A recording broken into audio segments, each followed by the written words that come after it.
While Valentine's Day may be for lovers, it can also trigger grief and some lonely feelings for some. Writing can be a helpful tool to help you not only feel not so alone.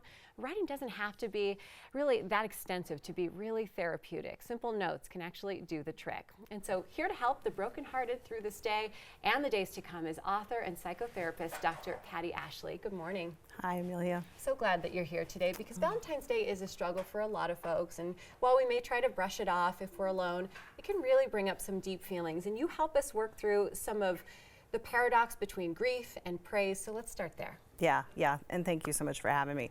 I love that it's a day of heart because my work is really all about heart. Right. And I think that the good news, bad news is we can get through grief, but the only way to get through it is to go through it. Right. And I think we live in a culture that so much wants to make everything all good.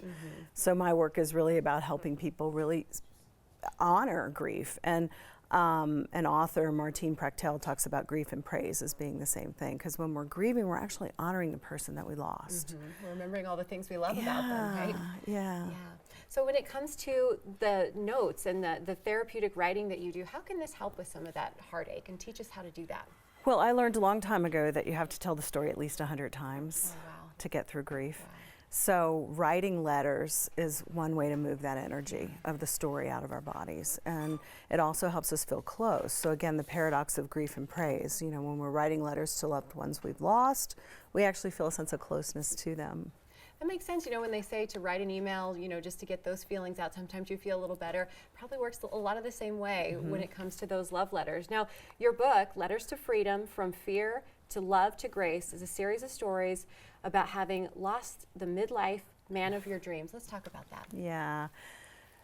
So I lost my father when I was a kiddo, and I couldn't quite find a place to grieve and know how to do grief. So I became a therapist to give people a place to do that. And I thought by the time I was in my 50s, I would have it all figured out. But when he died suddenly of a heart attack, I realized, what do I know? I know nothing other than this really hurts. Right.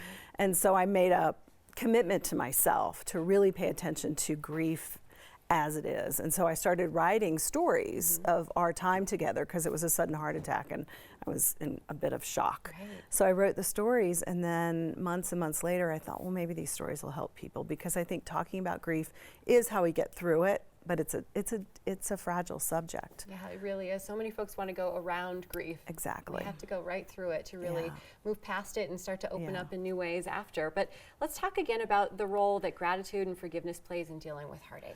Yeah, gratitude and forgiveness are so important. And for me, the hard part I had throughout my life's journey of grief is I was raised Catholic, so I was told, you know, my father was in heaven and I should be happy, and I was 11 years old and that didn't quite feel right. So I felt like I never had a place to grieve. What I've learned now is that gratitude is so important because it actually heals. So to be able to hold both the grief and gratitude, and then the forgiveness is something that happens after we move through the grief too. Of, you know, stuff happens, and it lightens us up a little bit and frees the energy as we're moving through the grief. So again, that paradox of both and, that it all exists together. Yeah. Well, because it is Valentine's Day, we want to talk about this beautiful setup of boxes here. Walk us through how we can celebrate Valentine's Day on our own like this. Yeah, so one of the things I wrote about in my book was writing letters to my partner, Lawrence Freedom. That's why my book is called Letters to Freedom. And actually, this is the box I made for him with a dear friend of mine. One night we did art. I mean, art is very healing, and it also helps move the energy when we're in the creative process. It's very healing. So we were going through a little rough patch in our relationship, and I started writing him letters and holding them in this box, special box for him.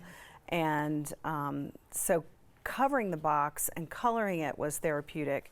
But if you're not into that, some people aren't into art, you can buy a box from Michael's or Hobby Lobby or something, and just, write anything. A letter starter would be, "Dear so-and-so, I really miss you." And so you're just writing your story, or a letter of gratitude, or even forgiveness. Right.